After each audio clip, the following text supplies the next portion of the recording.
So a question I get all the time is, what makes a great fitness program and what do I need to be working on from a fitness perspective for me?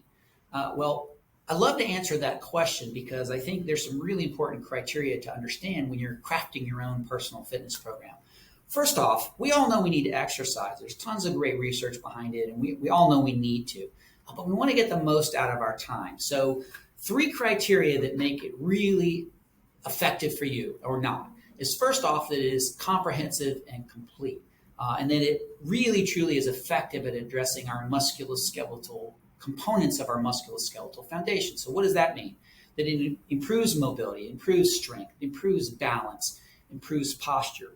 All the components that are really necessary to be healthy. You don't want it to be one dimensional. You don't want it to just work on mobility.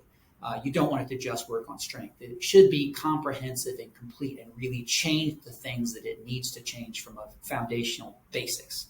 Second is, no two people are exactly alike. Everybody's needs are slightly different. So it needs to be tailored specifically for you, your body, and what you need. So some people's morphology, some people are naturally really mobile. Well, they tend to need more strength. Some people are naturally a little stiffer and a little stronger. Well, those people need more mobility. So the program needs to be tailored to what you need, not only from a physical standpoint in terms of who you are, but it also needs to be tailored in regards to any injuries you've had or even your medical history. So if you had a back injury in the past, it's really critical that you pick the right exercises. You don't want to pick things that are really highly stressful. Now, you need core and you need mobility. You need specific components to help get rid of this back issue and keep it from becoming chronic. But the exercises you pick and how you progress and all that becomes really, really important. So it has to be geared specifically for your body, what you need, but also what's happening and has happened to you in the past. Because ultimately what we want to do is we want your fitness program to help you to be healthier over time. And that leads to my third criteria, which is ultimately it should reduce chance of injury, make you healthier and more physically capable over time. The time well spent should be something that helps you over your lifespan to be more healthy and to be able to stay active ultimately. So, and to do that well, it really should not be based on bodybuilding principles that are outdated. Bodybuilding principles, they work on building the bicep strength or chest strength or particular components of fitness, because that doesn't really translate to being able to do more things in real life. And I give you an example. For instance, strength training. Okay, most strength training is done where you lift a bar that's balanced for you up and down, and then you set it down or you pick it up, right? Well, real life strength is very, very different. It's more material handling. So, I'll give you an example.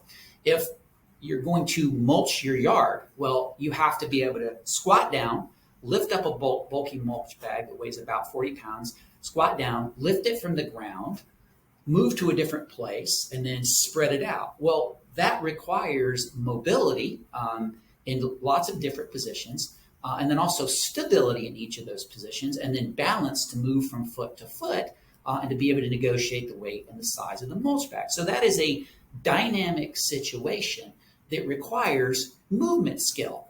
And what we like to call it is movement IQ. How skilled are you at your brain solving movement tasks? Well, unfortunately, most exercise programs don't do a great job, and their focus is not around trying to help people move better as a primary thing. So a really, truly good fitness program will help improve how well someone's able to solve movement problems and boost movement IQ.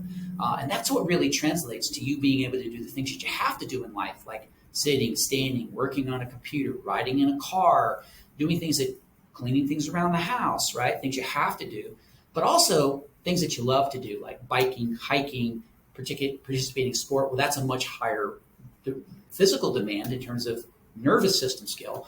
You want to be able to have those skills to be able to be physically active and not get hurt. That's the difference many times between being active on a weekend and then staying injury free and then feeling good coming on Monday. So it's all around movement skill and having as high a movement IQ as you can get. So those are the three major criteria. And I would give you one more. Okay, so one more, and this is last but definitely not least, is it really needs to be fun. Something that engages your brain, that you're focused on, that you enjoy doing, you're more likely to do over time. And for any fitness program to work, it's something that has to become a habit, and something you have to do regularly over your lifespan so that you gain the benefit of it. And that's true of any program. So those are your criteria. So 4 criteria. First is that it's comprehensive and complete, and it gives you the foundation, the tools and the foundation that you need. Number 2, that it's tailored specifically for you, your body type, and then geared towards injuries that you've had or your health history, so that it's tailored specifically for you and what you need. Third, it should focus on improving your movement skills and your movement IQ as a primary goal. And then last but not least, it should just be fun. So those are the criteria to a great fitness program. So compare it to what your program is, and hopefully you hit those criteria. So everybody, thanks for listening to me, and have a great day. Bye-bye.